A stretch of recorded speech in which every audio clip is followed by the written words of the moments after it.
I know, I said to my wife of 32 years. Melinda, who had just walked through the door, paused for a moment before continuing to change out of her work clothes. Her movements were deliberate, almost mechanical, as if preparing herself for what was coming. "What do you know?" she asked simply, her tone betraying no emotion. It was Thursday evening, much like many evenings lately, when she had come home at least 2 hours later than expected. This had become her new routine, despite her job being only a 15-minute drive from our house. "I know you're cheating on me," I said, the accusation hanging heavily in the air. "I suspect it's been going on for quite some time. How else can I explain how distant you've become? And how many times have we been intimate in the past year?" I let the question linger, though I already knew the answer. Far too few. Melinda turned to face me, her expression cold and unreadable. "We haven't had sex," she said, her voice low and controlled, "because you can't anymore." The word struck me like a slap. I felt my jaw tighten. "You know as well as I do that the medications I'm on are the only thing keeping me alive, keeping me from having a stroke or worse." She didn't flinch, her demeanor unwavering. "And those same medications have made it impossible for you to function as a husband." She wasn't wrong. 7 months ago, my health had spiraled out of control. My blood pressure, once manageable, had skyrocketed unpredictably. Some days I was so hypotensive I could barely stand. Other days, it shot up so high that I could hear the roar of my pulse and feel the pounding behind my eyes. It reached its peak one night when I woke up in a hospital bed, disoriented and weak. I'd been in a semi-coma for 3 weeks. The doctors had prescribed a cocktail of medications to stabilize me. They worked, to an extent. My blood pressure was now stable, but at a cost. My body, especially certain parts, no longer responded the way it used to. Intimacy had become a rare and frustrating challenge, further strained by the antidepressants I was now on. Even the little blue pill offered no relief. It only gave me splitting headaches. Occasionally, I'd wake up with some semblance of life down below, but it was never enough. It was a cruel reminder of what I'd lost. "This doesn't excuse what you've done," I said, my voice trembling with anger. "There are plenty of ways to be close, to share intimacy. We used to find ways to connect, even before this all started." Melinda sighed heavily and sat on the edge of the bed. "Fine," she said. "Lie down, and maybe you can do something for me. If you put in the effort, who knows? Maybe I'll return the favor." Her suggestion felt more like a taunt than an invitation. I recoiled, disgusted by the thought. "As if I'm going to do that for you now," I snapped. "I'd bet your underwear is already soaked with your boyfriend's juices." Her eyes widened in shock, then darkened with anger. "You've been inspecting my underwear? That's a disgusting invasion of my privacy." "You're worried about your privacy?" I asked incredulously. "Not about the fact that I know you're sleeping with other men?" "I have needs," she said defensively, her voice rising. "I've always been a sexual person. I've tried to offer you other forms of intimacy, and you refused. What was I supposed to do?" "You mean you've been offering me scraps of intimacy after being with someone else?" I shot back. "You're out there dancing, drinking, and sleeping with men while I'm stuck at home." She hesitated for a moment, then seemed to change tactics. "Yes," she admitted. "I've had sex with another man. But there's no emotional connection. It's purely physical." Her words hung in the air, heavy and suffocating. "No emotional connection?" I scoffed. "You're trying to compare this to a toy? A toy doesn't take you to dinner or out dancing. A toy doesn't spend hours with you when you're supposed to be at work.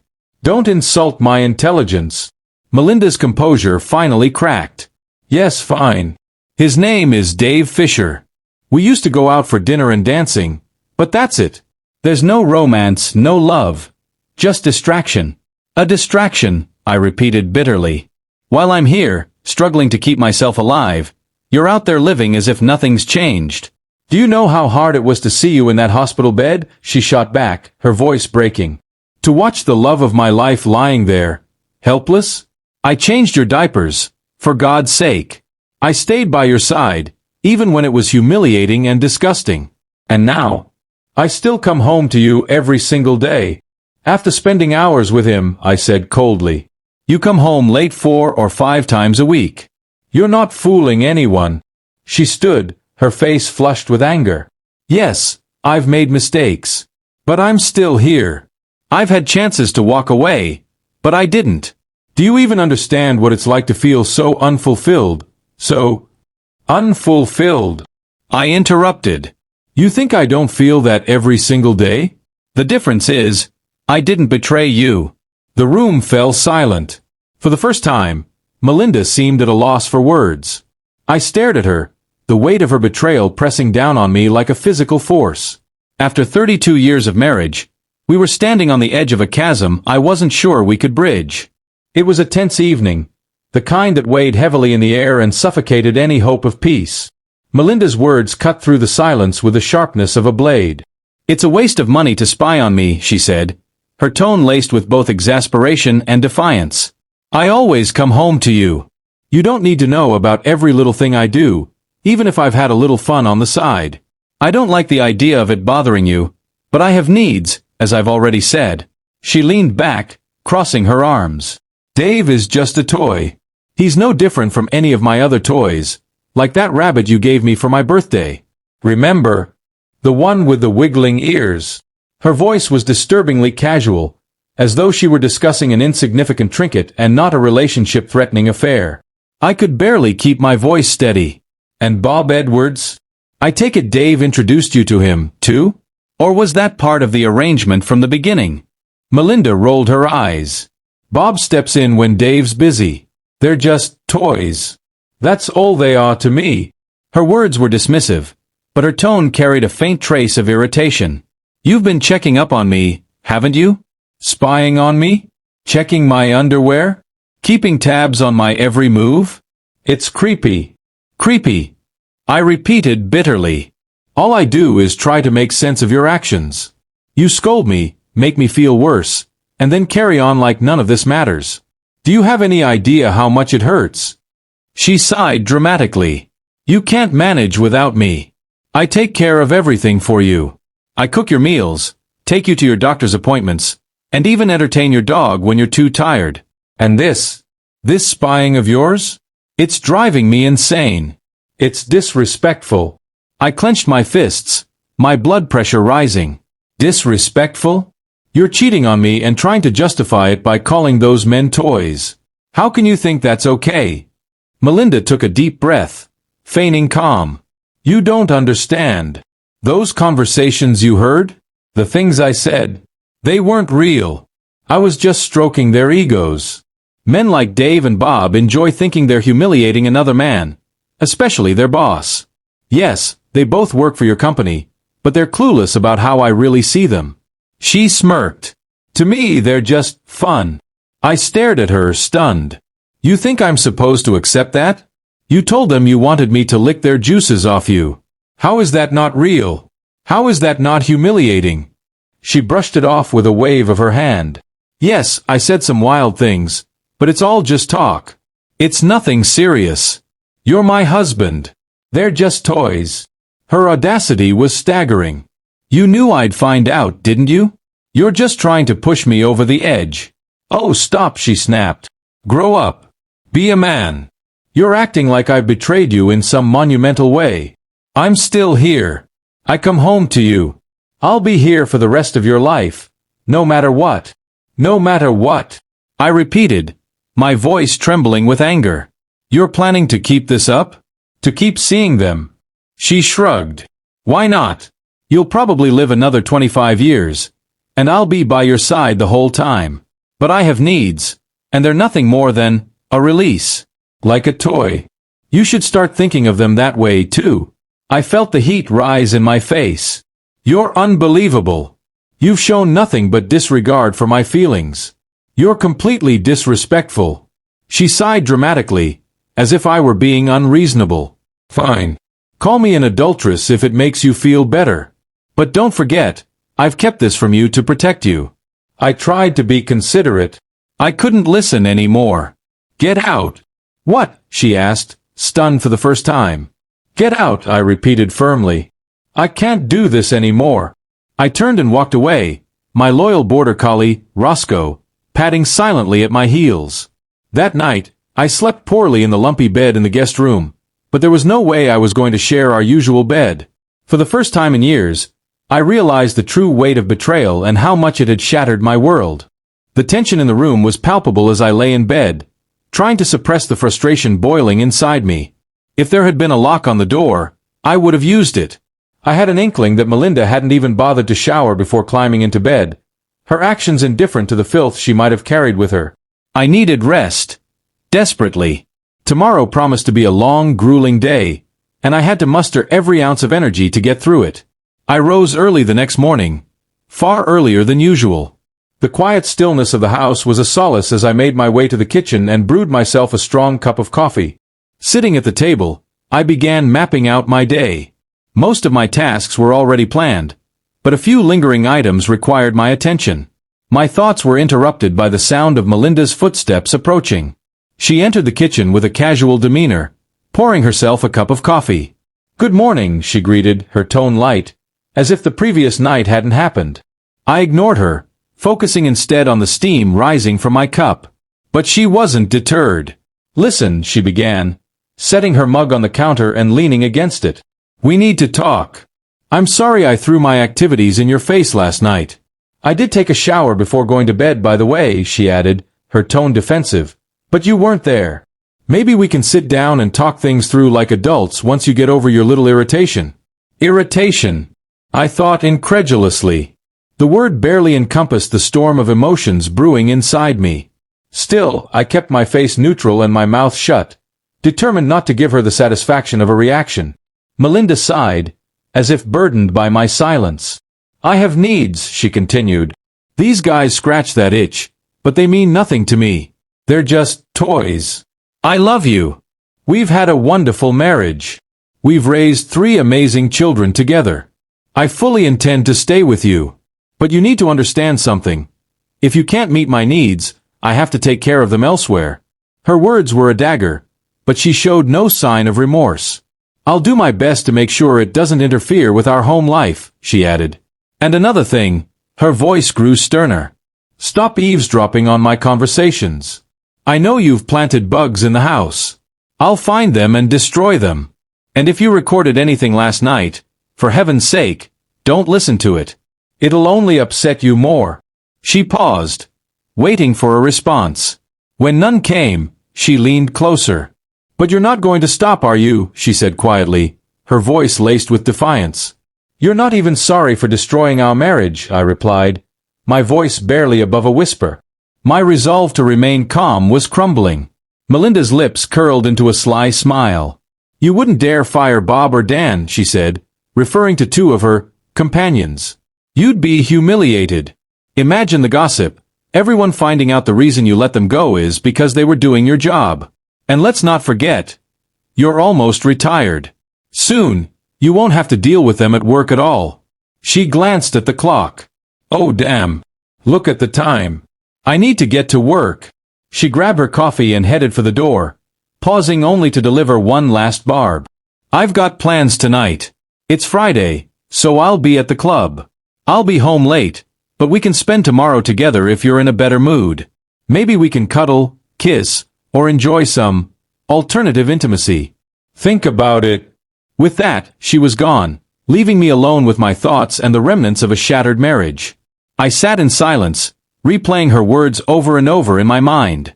But the most damning confirmation of my suspicions came later. I had already listened to the recording from the night before. In it, Melinda had been venting. "Ron knows about us," she had told Bob bluntly. "He's watching us, and he's planted listening devices to spy on us." Her voice grew louder. "Ron, if you're listening, you can kiss my ass."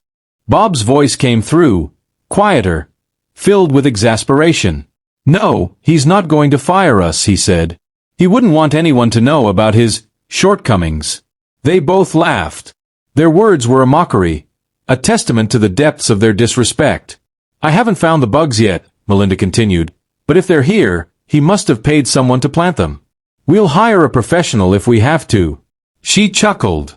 "At this point, I don't even care if he's listening. I understand he'd be furious if he found out about the really wild things we do." Bob's laugh echoed through the recording. "Wow, he must have really pissed you off." The conversation only solidified what I already knew. Melinda's betrayal ran deep, and she had no intention of stopping. As I sat there, staring at the empty coffee cup in front of me, I realized the magnitude of the choices I now had to make. And for the first time, I felt an icy clarity about the road ahead. Melinda's voice was sharp, her anger palpable as she paced the living room. "You chewed me out when I called him a limp idiot that one time, but you don't even know half of it," she spat, her words aimed like daggers. She paused for a moment, her chest rising and falling as she collected her thoughts. Dan crossed the line. After I carefully explained to him that what the three of us have is just sex, he had the nerve to call me an adulteress. "Can you believe that?" Her lips twisted into a sneer. I was this close to kicking his ass. "I'm in great shape, you know," she continued, flexing her arm as if to prove her point. "And him? He's so weak he wouldn't stand a chance." I actually imagined holding him down and spanking him like I did with one of the kids years ago. It'd serve him right. Oh, and get this, I even threatened to go to bed tonight without showering. Can you imagine the meltdown he'd have if I climbed onto his face and rubbed myself against him? He'd bawl like a baby. He's going to learn who's the boss around here. Bob's voice was eager, his words rushed. "Yes, ma'am. It's so hot hearing you talk like that. I'm hard as a rock just imagining you doing it. Come on, let's go. Let me blow your mind. Hey, how about we call Dan and see if he wants to come over and join us?" I couldn't listen anymore. The sheer vulgarity and shamelessness of their conversation made my stomach churn. I'd heard more than enough. Sitting in my chair, I thought about the steps I had already taken to protect myself and our children. The business had always been mine, long before Melinda and I got married. And while she might be entitled to half of our shared assets, she wouldn't get a dime more than necessary. I'd already revised my will to leave my half to the kids, completely removing her. In some states, you can't disinherit a spouse, but thankfully, ours wasn't one of them. If I lived long enough, I fully intended to divorce this unfaithful woman, ensuring she walked away with as little as legally possible. I was still deep in thought when Melinda burst through the front door that evening, her phone pressed to her ear. "Damn it, Dan. Call me back," she hissed into the receiver. "I'm going to get dressed and take an Uber to the club. This is the 5th message I've left you. If you don't call me back, I'll call Bob again. One of you, or both, better meet me. I'm not in the mood to be stood up." She ended the call abruptly and glanced at me, her expression a mix of irritation and amusement. "All right, you've heard me talking to my toys. You know that's exactly what they are," she said dismissively before heading to the bedroom. 20 minutes later, she emerged wearing a tight black dress that barely reached mid-thigh. She smoothed the fabric over her hips and gave me a once-over. "You seem to be in a good mood," she remarked. "I hope our little chat last night and this morning about my friends, who mean no more to me than battery-powered toys, has finally sunk in." I said nothing, just smiled faintly and took a sip of whiskey from the glass on the table beside me. Melinda smirked. "You're smiling and seem very calm." "I think the drink helps too," she added, nodding at the half-empty bottle. "Well, I'm glad you've finally grown up enough to accept that my little indulgences on the side are just me scratching an itch. But drinking too much probably isn't a good idea. Not with your medications." Ignoring her patronizing tone, I set the glass down and called Roscoe over. My loyal border collie bounded into the room, tail wagging. "Lie down. Roll over. Sit. Beg," I commanded. Roscoe obeyed each instruction flawlessly, even spinning in circles on cue. Melinda yawned, feigning disinterest. "That dog is the only thing that's kept you distracted these past few months." "Great." Despite her dismissive tone, she couldn't help but glance at the plate on the table next to me. It held 4 elongated pieces of meat. I began feeding Roscoe as he continued to perform tricks. "Do you think it's safe to feed a dog raw meat?" Melinda asked offhandedly, her eyes flicking back to her phone. I shrugged, watching her closely. "Where the hell are those guys?" she muttered under her breath, irritation creeping into her voice. Finally, I raised my hand, holding the last piece of meat between my fingers. "Check this out," I said, a sly grin spreading across my face. Melinda's gaze shifted to the piece of meat. Her brow furrowed as realization dawned. She stepped closer, peering at it more intently. Her eyes widened in horror. "That almost looks like," she began, her voice barely above a whisper. "Yep," I said, my grin widening. "I took the batteries out of your toys." Melinda's face turned ashen, her mouth opening and closing soundlessly. For once, she was at a loss for words. I leaned back in my chair, savoring the moment. The game had only just begun.